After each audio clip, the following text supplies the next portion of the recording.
Hello दोस्तों, आज हम अमीबी पैचिश के बारे में पढ़ेंगे। तो चलिए इस बीमारी के बारे में जानते हैं। ये पैचिश की एक खास किस्म है जो एक पैरासाइट की वजह से होती है। इसे आमतौर पर चलते फिरते की पैचिश भी कहा जाता है। ये बीमारी शदीद यानी एक्यूट भी हो सकती है और पुरानी यानी क्रैंक भी हो सकती है।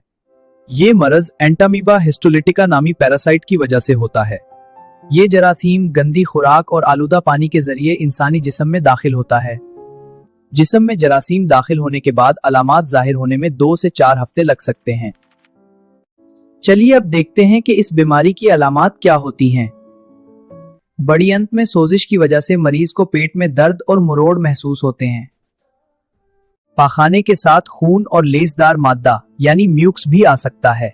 ये जरासीम उंतों की अंदरूनी झिल्ली को मुतासिर करके वहां छोटे छोटे जख्म बना देते हैं।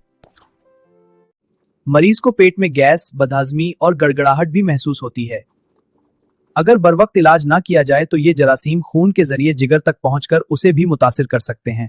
अगर सही इलाज ना हो तो बीमारी लंबे अरसे तक चल सकती है और जिगर में फोड़ा बनने का खतरा भी होता है। टॉयलेट के बाद हाथों को किलाइयों तक अच्छी तरह साबुन से धोएं ताकि इन्फेक्शन ना फैले। अगर ये बीमारी किसी को हो जाए तो डॉक्टर उसके लिए दर्ज झील इलाज तजवीज करता है।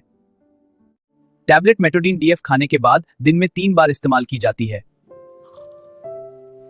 अगर पेट में दर्द हो तो नोस्पा फोर्टे भी खाने के बाद दिन में 3 बार इस्तेमाल की जा सकती है। अगर आप हेल्थ के बारे में सही और सिंपल नॉलेज चाहते हैं तो लाइक और सब्सक्राइब जरूर करें। मैं आपके लिए ऐसे ही वीडियोस लाता रहूंगा।